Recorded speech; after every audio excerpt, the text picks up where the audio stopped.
You're listening to The Bug. Nibbling away on the rotting carcass of a once free Britain. Hello, resistors. This is The Bug, keeping the fire of hope alive in the vacuum of today's Britain. Okay, fires don't burn in vacuums. It's a little novelty Christmas light, shaped like a flame, but it's something. It is something to cling to. Joining me, as always, is Alice. And Alice, hold the front page. Technology apparently is here to stay. There's no way around that now. Much as I'd like to go back to the 18th century and see if we can have another crack at the Industrial Revolution and get it less wrong this time. But new tech is creating 4,000 jobs. Count them all, 4,000 new jobs, thanks to this new tech investment. I mean, that's a very exciting thing if you're someone who wants to work in the tech sector, but I can only assume that this tech investment has created 4,000 jobs that will immediately be taken by robots. Even if they're not, there'll be jobs that no one in their right, sane mind would actually want to do, but that's the price of progress, I guess. And we have to embrace the way technology is taking over everything, because maybe this is a ray of hope for us in this darkened universe, that technology will in fact render us all obsolete, and we won't need humans at all, because look at the bad things that are happening now. What is the common denominator behind all of them? I don't know, Andy, tell me. All the bad things that are happening now, all the bad things that have ever happened, all involved human beings. They're always involved whenever anything goes wrong from the very dawn of time. And think of this, an automated Nigel Cass, surely a step up on the human Nigel Cass. You could even program it to have a tiny, tiny sliver of conscience. And if you had an automated Prime Minister, you could program it to be occasionally in the goddamn country. So that's, again, it's a step forward. Again, I insist that there's never been a Prime Minister, Andy. I've never seen him, I've never heard of him. The only times I ever hear what the Prime Minister does is it's when nothing happens. I mean, it has reached the point where, and I've thought this for a long time, we would be better off if the Prime Minister was a watermelon.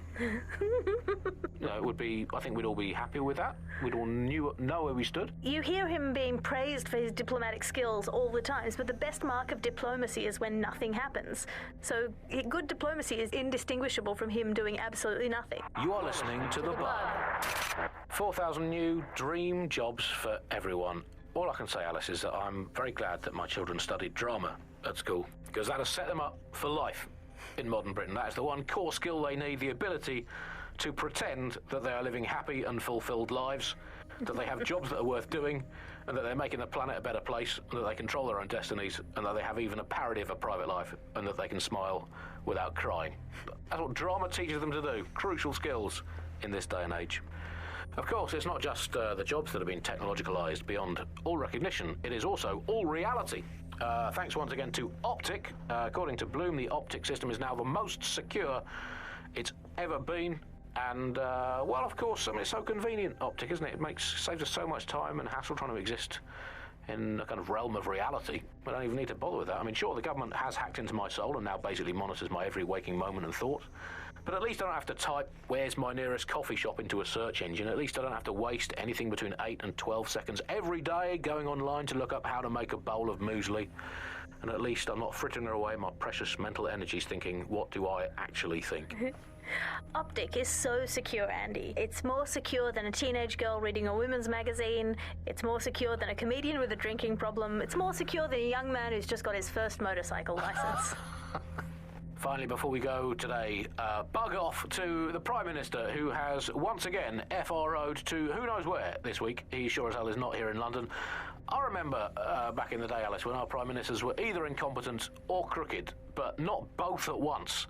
But actually, no, I can remember them being both at once. But incompetent, crooked, and not even in the country. That is one impressive triple whammy. I've had lions longer than his longest spell on British soil in this last year.